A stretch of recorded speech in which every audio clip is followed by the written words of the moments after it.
I didn't want to come here. So I was very happy working in America. I just didn't want to come here. But then when I did get here, I didn't want to go back to America. Well, first of all, I worked up north. Worked up north there for about 10 years or so. And then I was given a temporary appointment to come to Pattaya. At that time, the priest who was working in Pattaya did not live here. He lived about a half hour down the road. And but he got sick. So I was asked to come and take his place. And that temporary appointment turned into a permanent appointment. That young guy. How to buy the club, young guy. My job in the orphanage is really nothing anymore.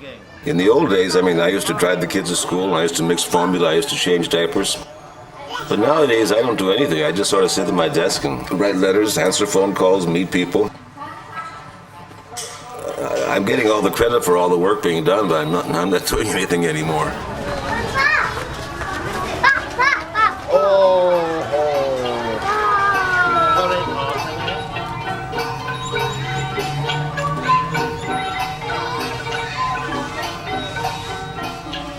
During the Vietnam War. In the Vietnam War, there were a lot of Amerasian children being born.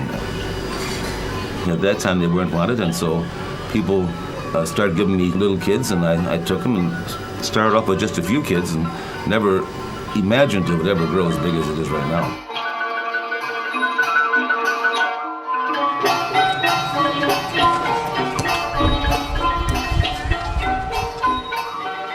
When I look at the kids when they're asleep, it really frightens me a bit because I think of the responsibility that I have. I mean, I'm an unmarried man and I've got over 100 little babies, and I have to be held responsible in the eyes of God for these kids. I'm so moved by watching the kids asleep that I feel really, you might say I am really privileged to help them.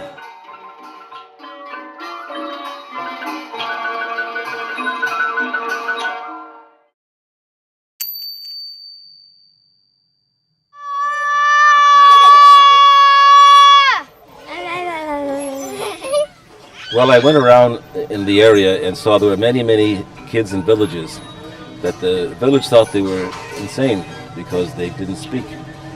And I could see they were deaf. And there was no school in the area for them. And so I decided that these kids have to go to school. They should be going to school. So I started a school for the deaf. It's funny because when I was a kid, I hated school. And here I am putting kids in school.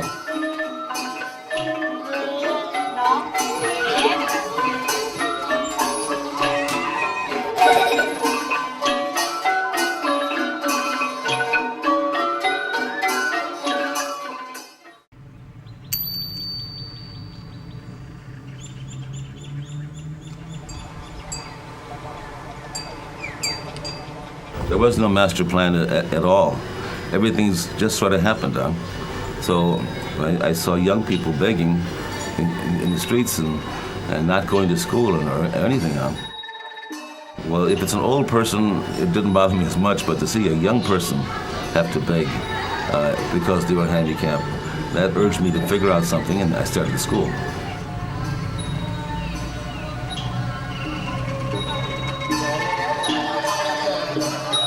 We are literally changing lives.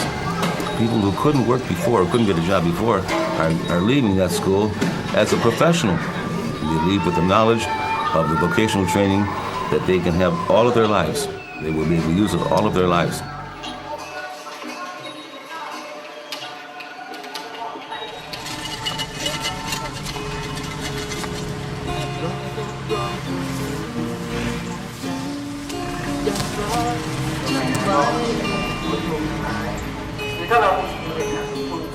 Every year I sit there and watch these kids graduate, come up in crutches and braces and wheelchairs and everything else. And I look at them and I realize, what would they be if we didn't have a school? The happiness on their face that this is graduation day, for the first time in their life, they're going to be free. And that's, they say there's no way you can keep your eyes dry. I never cry, but I keep my eyes, I try to go no further than wet eyes.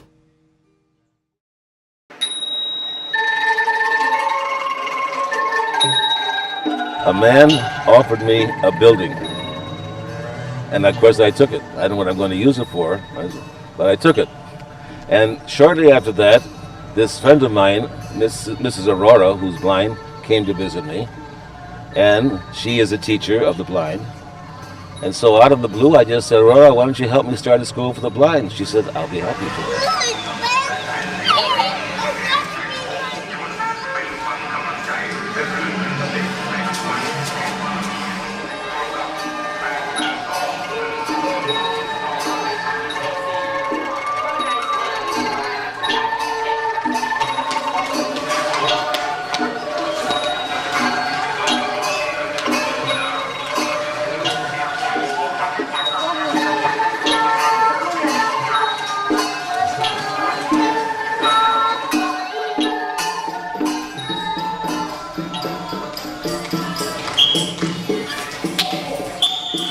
Sports day at the blind school. At certain times, if you didn't know the child who was doing that sporting activity, if you didn't know they were blind, you would say they were not blind.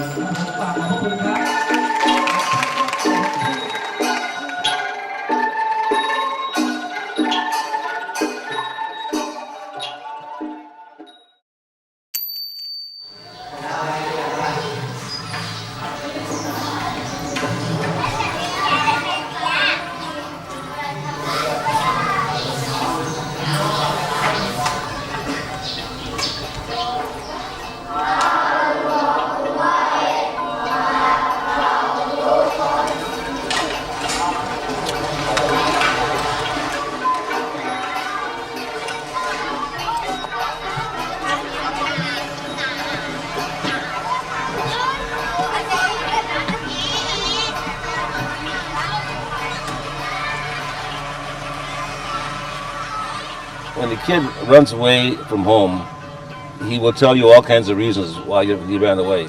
My mother was drunk, my father played cards, there was no money, it's all kinds of reasons.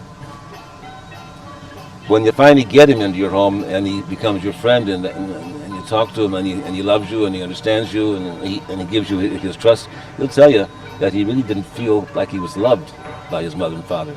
He didn't feel he was loved by anybody. And that's like, for a kid, the kid has to feel that somebody cares about him.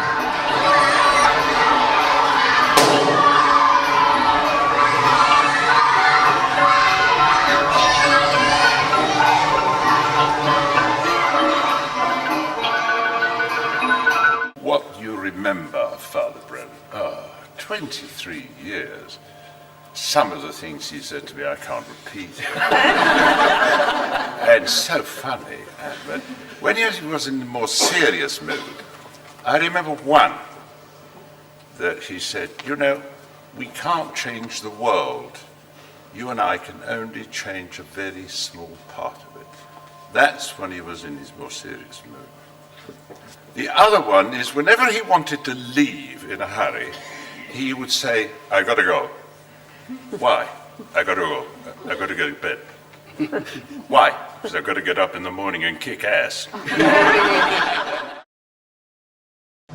The people who I'm helping will have to ask sometime, why is he doing this?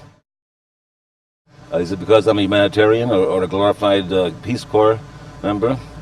No, I'm a priest.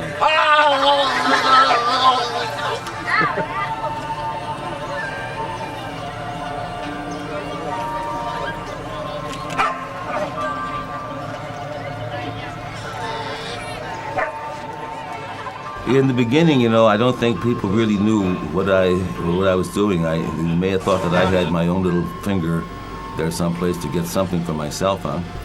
But I think after they saw that I was sincere about what I'm doing, that really helped quite a bit. And then they began to look at the work and they began to see, hey, this guy is doing something, that nobody else is doing and is working. People often ask me, what's going to happen if you kick the bucket, if you die? Well, first of all, I'm not worried about it because I believe in God and I believe in divine providence. I believe that Really, I don't think this could have been accomplished if it was just my work alone. Every project has its own boss. For the kids off the street, for the orphanage, for the blind school, for the deaf school, for the handicapped school. Each project has their own boss. So it's just a matter of having faith in God and also having faith in the people that you appoint to take charge of these projects.